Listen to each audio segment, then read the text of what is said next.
Hi and welcome!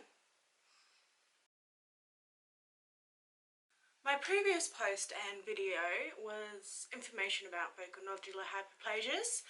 Today's will be my journey from diagnosis to resection and recovery. I'll be going through everything. So let's start at the beginning. 3 years before I had it officially diagnosed, I was admitted into hospital for abdominal pain. Part of their diagnostic tests was to do an abdominal ultrasound, which is where they found a cyst on my liver, which we were told not to worry about. This day ended up being Giardia. Fast forward 3 years, I started to feel a sharp stabbing sort of pain whenever I would lie on my left side. And over the next 4 months, this developed into the same pain throughout my complete upper abdomen. I went to my GP. He poked and prodded me in the abdomen. He felt something and sent me off for an ultrasound. This ultrasound is where they found the same mass on my liver, but this time it had tripled in size. The next step was to go to a gastroenterologist, who again poked and prodded my stomach. He looked at my ultrasound and sent me off for an MRI. This MRI is to determine whether the mass is a hemangioma, an adenoma, or a focal nodular hyperplasia, and will be done with contrast. My gastroenterologist totally scammed us and made us get this necessary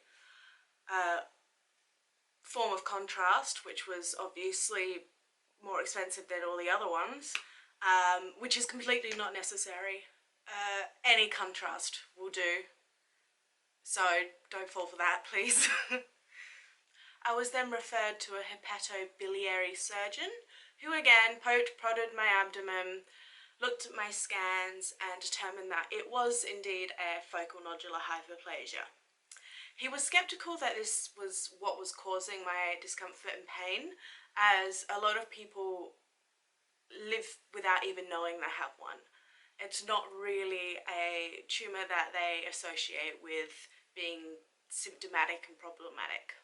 After that appointment, we kind of spoke as a family and decided that we would go ahead with the surgery, because not only had it tripled in 3 years, we had no other explanation for the pain that I was experiencing, and at this point it had become debilitating. I was no longer able to walk for long periods or drive or even stand up straight anymore. We informed the surgeon that I had elected to do the surgery and was sent many forms to complete, as well as given a surgery date. Surgical prep was really simple for this procedure, as all you had to do was fast from 7 o'clock the previous night, and obviously no water in the morning either. My partner, mother and I, arrived at the hospital and went to the counter, and we went through all the forms to make sure that I was the right person and I knew what I was in for. And when they admitted me, we were sent to just sit in the waiting room for a while. After a while, a nurse came and retrieved us to take us to a private pre-op room. In this room, I was given the classic surgical booties, hairnet and gown, as well as some form of medication. I'm not sure what, I can't remember, just to kind of chill me out, probably a Xanax or something. I was then picked up by a bed and wheeled pretty much into the surgery room. I had a quick chat with the anaesthesiologist, just so he could go through his role in the surgery and also ask if I had any questions. At this point I had none, but I just wanted to warn him that my veins could be kind of tricky, so if he couldn't get one, most people normally have to gas me out with the mask first. So I just thought I would give him a warning. Now I am laying on the very small surgical table, and it's about 3 to 4 pricks later, and he finally kind of gives up and goes, "Oh, you're right, you do have bad veins, we're just going to have to gas you." At this point, I had someone put a mask over my face and do the classic count to 8, and before I got to 8 I was out. The surgery itself took about 6 hours. The tumour ended up being a lot bigger than they expected, and they resected the whole thing along with 10% of surrounding normal, healthy liver tissue. I remember waking up feeling immense pressure in my abdomen. I felt like it was just going to burst everywhere. I had been taken into the ICU at this point, which is where I would spend the next 3 days, and had several people running around my room, just hooking me up to everything. I managed to mutter, "Help me," as at this point I felt extremely nauseous and faint and really, really hot. And one lovely nurse pointed a fan in my direction, gave me a wet flannel, and it was bliss. I managed to pass out again for a while. I woke up the second time to only one person in my room, and they ended up calling my family and letting them know that I was awake and that they could come in. The pressure and pain in my abdomen was still there, but the nausea and heat and dizziness had completely gone by this time. I remember getting this picture taken and also becoming aware of everything I was attached to. When I woke post-surgery, I was attached to a urinary catheter, a bile/drainage bag. I had 2 intravenous catheters, 2 spare intravenous catheters, 1 arterial catheter in my neck, as well as 1 in each artery in my wrists, and then also one of those oxygen nose things that I really should have googled the name before this. The first night wasn't too bad. I woke up about hourly for pain relief. The lady that was looking after me was really lovely, and one of the hardest things about that night was the leg massages. Now, most people actually enjoy these, and they're used post-op to aid in stopping blood clots from forming. Most people actually really enjoy these. As I have allodynia, these were hell. Absolutely bad. They were on par with the surgery at this point. But the lovely lady, she would occasionally take them off and start manually massaging my legs, which gave me that relief I really needed. This night I also had my first blood clot injection, which stung so bad. I would have these every day until I left, and I was in hospital for about a week. I dreaded this every night. My second night in the ICU was, I feel, the worst by far. There were 3 main events that made this so. I had a nurse who kind of creeped me out, and at one point, of course, during a sponge bath, a code blue started going off, and I had 2 nurses with me at that time. And one of them ran off and the other one, the creepy one, stayed with me, as at this point I needed someone with me at all times.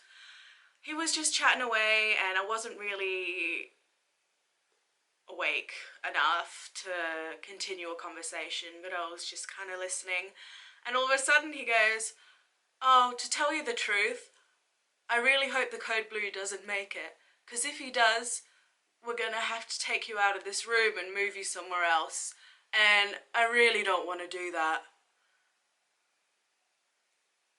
I don't know, when you're lying in a hospital bed with them being your main caretaker, a comment like that just kind of came across the absolute wrong way, and I don't know, it just,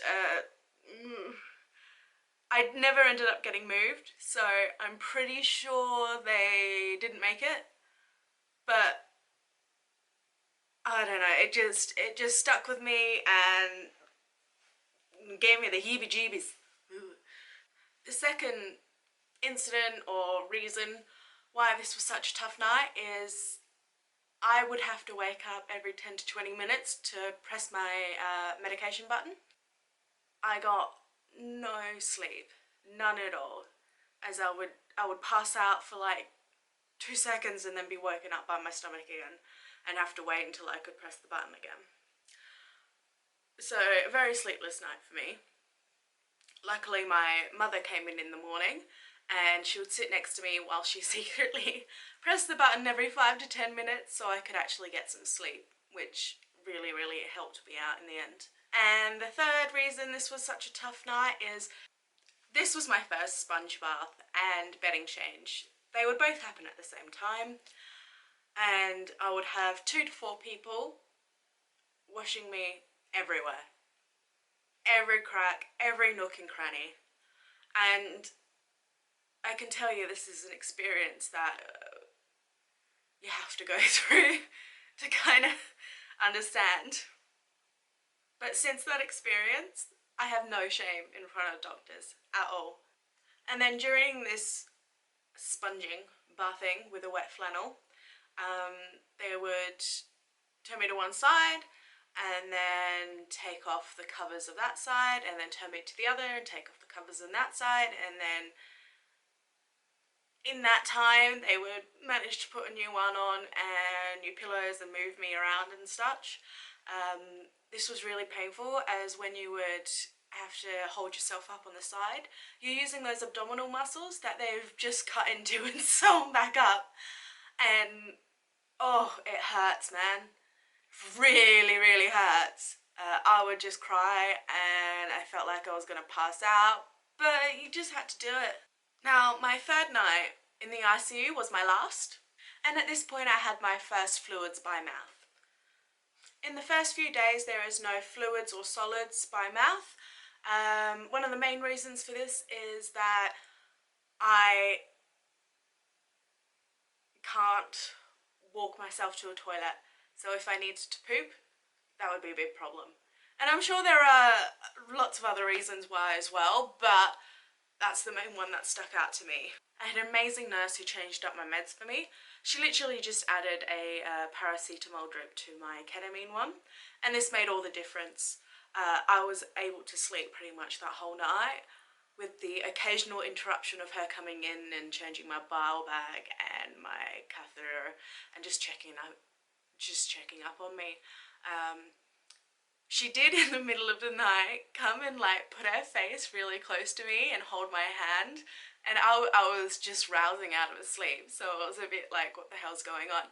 She just kind of whispers in my ear, "Oh, it's okay, sweetie, I'm just here to change all your bags, it's okay, just go to sleep." And I don't know, it was really creepy when you were just woken up to that, but it was such a sweet thing. She was such a sweet, nice lady. This was also the first time that I stood up. So they came over with a walking frame and helped me get up, so I was in sitting position, which, oh my god, anything using those abdominal muscles is just painful beyond belief. And then I would stand up from there, holding on to the frame, and they would move me very quickly to a chair to sit in. As I was standing up, I felt really hot and faint and nauseous, and they had to really get me to the chair, and then I stayed there until it had passed, and we quickly got me up again and moved 2 steps to the bed. This may seem pretty simple, but when you're in recovery like that, it's like climbing a mountain. The basic routine of catheter checks, medication checks, blood clot injections, bile and urinary removals kind of followed after that. It was a pretty easy, straightforward night. On day 4 I was given the all clear to go to a normal post-op bed, and at some point before wheeling me up there they unplugged the 2 spare intravenous catheters in my arm. The rest of my stay in the post-op room basically consisted of me transferring from liquids to solids, learning to walk again, and slowly and gradually getting everything attached to me taken out. Now, I was a little hesitant about the removal process of many of my tubes, especially the arterial catheters, the urinary catheter and the bile bag, so basically everything. And this was a lot less uncomfortable than I thought it would be. It's pretty easy, so don't fret really if you're worried about that. I did miss my urinary bag like crazy though, because now on day 5, 6, I had to start walking and peeing in a little pan, which they would keep all day and measure how much I had weed during that day. This did overflow sometimes. The nightly classic routine of catheter checks, blood clot injections, bedding changes and sponge baths followed after that, and this was a daily occurrence until about day 6. Once you start being able to walk, sponge baths stop and you start taking showers in a shower chair whilst someone washes you and wipes you down. This is also very awkward as you're just kind of sitting there nude in front of some rando that you've never met, and the conversation, they're trying their best. For me, this lady just started talking about my boobs and how I have big boobs and her daughter has big boobs, and just talking to me about breast reductions, and I'm just sitting in this chair under this water just waiting for it all to be over. I only had one more bad experience during my stay. The rest was pretty streamlined and easy. This was one night, I think day 6, due to the fact that I hadn't eaten or drunk for a number of days. I had just gone through major surgery and I was on endone, which causes constipation. I had not pooed in 6 days and my gut was starting to feel it. I knew I needed to, but it just wasn't happening. It was like my gut was just not moving at this point anymore. So that night I ended up on the toilet for an hour, and also you got to imagine that if you're trying to do a poo, you can't really squeeze it out using your abdominal muscles like you normally would. So I kind of went through squeezing until I felt like I was going to pop open my wound, and trying not to squeeze and just laying there crying.